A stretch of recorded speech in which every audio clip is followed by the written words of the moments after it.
Hello everyone, welcome back to my YouTube channel Medico Knowledge. Today I will discuss about chronic otitis media. Students, previous video में हमने discuss किया था acute otitis media means ऐसा year का infection जो 6 week से कम का होता है ना। आज हम डिस्कस करने वाले हैं chronic otitis media with notes. इसके नोट्स के साथ डिस्कस करेंगे ना। करते हैं definition of chronic otitis media. It is a long standing infection of the part of full of the middle ear which is characterized by ear discharge and permanent perforation। Means ये एक ऐसा infection है जो middle ear में होता है, जो characterise means इसके जो सिम्टम्स होते हैं इसमें ear discharge and permanent perforation means ear drum में छेद हो सकता है। ठीक है। इट इज़ अ इन्फ्लामेशन और infection of the middle ear at least more than 6 week. जो एक्यूट ओटाइटिस मीडिया था उसमें इन्फेक्शन कितना था? लेस देन 6 वीक, है ना। 6 वीक से कम का इन्फेक्शन था। एंड यहाँ पे जो क्रोनिक ओटाइटिस मीडिया है इसमें जो इन्फेक्शन होता है मिडिल ईयर में इस 6 वीक से ज़्यादा का होता है। ठीक है।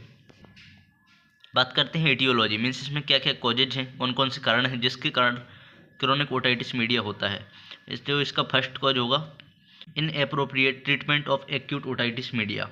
मीन्स अगर किसी पेशेंट को एक्यूट ओटाइटिस मीडिया है ना, उसने प्रॉपर ट्रीटमेंट नहीं किया है तो उसके कारण भी क्रोनिक ओटाइटिस मीडिया हो सकता है। देन इसका सेकंड कॉज है URTI means upper respiratory tract infection. इसके बारे में डिटेल में हमने प्रीवियस वीडियो में बताया था। थर्ड इसका कॉज है एलर्जिक रेनाइटिस, है ना। अगर किसी पेशेंट को कंटिन्यू एलर्जिक रेनाइटिस रहता है और उसका वो प्रॉपर ट्रीटमेंट नहीं लेते हैं तो जिसके कारण क्रोनिक ओटाइटिस मीडिया हो सकता है।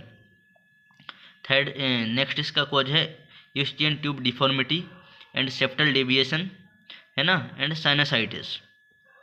अगर किसी पेशेंट के साइनस में इन्फ्लामेशन इन्फेक्शन कंटिन्यूस रहता है तो जिसके कारण क्रोनिक ओटाइटिस मीडिया हो सकता है। बात करते हैं इसके साइन एंड सिम्टम्स की। क्या sign and symptoms of chronic otitis media means chronic otitis media में कौन कौन से लक्षण दिखाई देते हैं।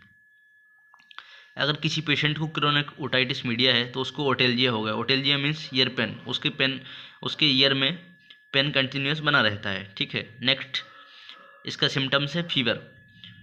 पेशेंट को क्रोनिक ओटाइटिस मीडिया वाले पेशेंट को फीवर इसलिए आएगा क्योंकि पेशेंट के ईयर में इन्फेक्शन है ना। जब भी बॉडी में इन्फेक्शन होता है तो फीवर आता ही है।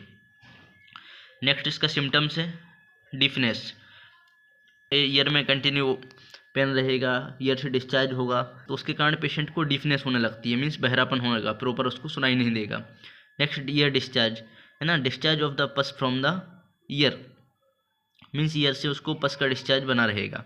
वर्टिगो, परमानेंट हियरिंग लॉस हो सकता है अगर उसको ट्रीट ना किया जाए तो। Then problem with speech and language development.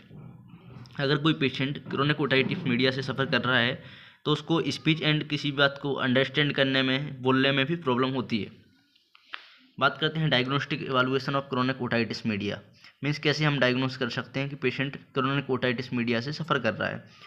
सबसे पहले हम हिस्ट्री कलेक्ट करेंगे, हिस्ट्री लेंगे कितने दिन से प्रॉब्लम है, क्या क्या प्रॉब्लम हो रही है और ऐसा कितने दिनों से आपके साथ हो रहा है, ईयर डिस्चार्ज कितने दिनों से हो रहा है, ईयर में पेन कितने दिनों से हो रहा है।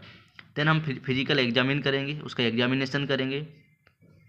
देन कुछ टेस्ट करेंगे जिसके थ्रू हम कंफर्म कर सकते हैं कि पेशेंट को क्रोनिक ओटाइटिस मीडिया है। जैसे ओटोस्कोपी कर सकते हैं। ओटोस्कोपी में जो भी ईएनटी वाले डॉक्टर होते हैं वो ओटोस्कोप इंस्ट्रूमेंट की हेल्प से एग्जामिन करते हैं।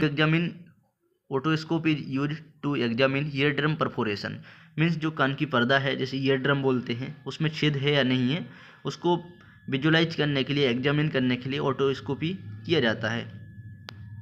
देन टेम्पेनोमेट्री करेंगे। टेम्पेनोमेट्री होती है to measure middle ear functions, है ना, जो भी अपनी टिम्पेनिक मेम्ब्रेन है। बात करते हैं मेडिकल मैनेजमेंट की, किस तरह से मेडिसिन के थ्रू क्रोनिक ओटाइटिस मीडिया को ट्रीट कर सकते हैं।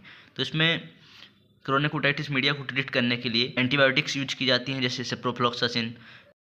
बात करते हैं medical management of chronic otitis media means chronic otitis media को मेडिसिन के थ्रू किस तरह से ट्रीट कर सकते हैं। तो इसमें एंटीबायोटिक्स का यूज किया जाता है टू प्रिवेंट सेकेंडरी इन्फेक्शन, है ना। और जो भी पेशेंट को इन्फेक्शन है ईयर में उसको ट्रीट करने के लिए एंटीबायोटिक्स का यूज किया जाता है जैसे ciprofloxacin, ceftriaxone, cephalosporin, cefotaxime, amoxicillin, piperacillin with tazobactam. According to patient condition इसमें एंटीबायोटिक दी जाती है।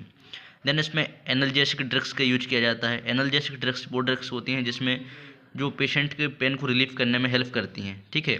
एनाल्जेसिक ड्रग्स में डाइक्लोफेनेक सोडियम का यूज कर सकते हैं, है ना, कीटोरोलेक का यूज कर सकते हैं। Then NSAIDs non steroid anti inflammatory drugs होती हैं, जैसे एस्प्रिन, आइबोप्रोफेन, कीटोरोलेक, इनका यूज भी इसमें किया जाता है ना। बात करते हैं ईयर ड्रॉप की, इसमें कौन कौन सी ईयर ड्रॉप्स का यूज किया जाता है। ईयर के इन्फेक्शन को प्रिवेंट करने के लिए, है ना, एंड उसको ट्रीट करने के लिए इसमें सिप्रोफ्लॉक्सासिन, है ना, टोब्रामाइसिन जैसी ड्रॉप्स का यूज किया जाता है। नेक्स्ट इसमें एंटीपायरेटिक्स मेडिसिन पेशेंट को दी जाती है, जो पेशेंट के फीवर को रिड्यूस करने में हेल्प करती हैं। एंड इसका जो भी ट्रीटमेंट है सिम्टोमेटिक ट्रीटमेंट दिया जाता है। बात करते हैं सर्जिकल मैनेजमेंट की, मीन्स इसमें कौन कौन सी सर्जरी होगी, है ना, और इसका सर्जिकल मैनेजमेंट क्या है, किस सर्जरी के थ्रू हम क्रोनिक ओटाइटिस मीडिया के पेशेंट को ठीक कर सकते हैं। जो इसमें फर्स्ट सर्जरी होती है वो होती है टिम्पेनोप्लास्टी। टिम्पेनोप्लास्टी में क्या होता है, जो पेशेंट की ईयर ड्रम होती है, मीन्स जो भी कान की पर्दा होती है, या तो उसको रिपेयर कर दिया जाता है या फिर उसको रिप्लेस कर दिया जाता है according to patient condition. Next इसमें जो सर्जरी होती है मेस्टोइडेक्टोमी। इसमें क्या होता है, जो मेस्टोइड बोन होती है पेशेंट की, उसमें जो भी इन्फेक्टेड टिश्यू हैं, सेल्स हैं जो भी इन्फेक्टेड होती हैं, उसको रिमूव कर दिया जाता है, ठीक है। देन इसमें होती है next surgery ventilation tube insertion. Ventilation tube insertion क्या, पेशेंट के ईयर में ड्रेन है, फ्लूइड है ना, उसको रिमूव करने के लिए, उसको ड्रेन करने के लिए ये ट्यूब इंसर्ट की जाती है, जैसे वेंटिलेशन ट्यूब इंसर्शन कहते हैं। इस तरह से हम क्रोनिक ओटाइटिस मीडिया के पेशेंट को ट्रीट कर सकते हैं। इसी तरह के medical health related subjects notes हमारे यूट्यूब चैनल पर आपको मिलते रहेंगे, इसलिए हमारे यूट्यूब चैनल मेडिको नॉलेज को सब्सक्राइब करें एंड अधिक से अधिक स्टूडेंट तक शेयर करें, जिनसे उनको हैंड रिटन नोट्स ईजिली मिल सकें। अगर किसी स्टूडेंट की कोई भी क्वेरी है, कोई भी क्वेश्चन है, तो वो कमेंट कर सकते हैं। Thank you.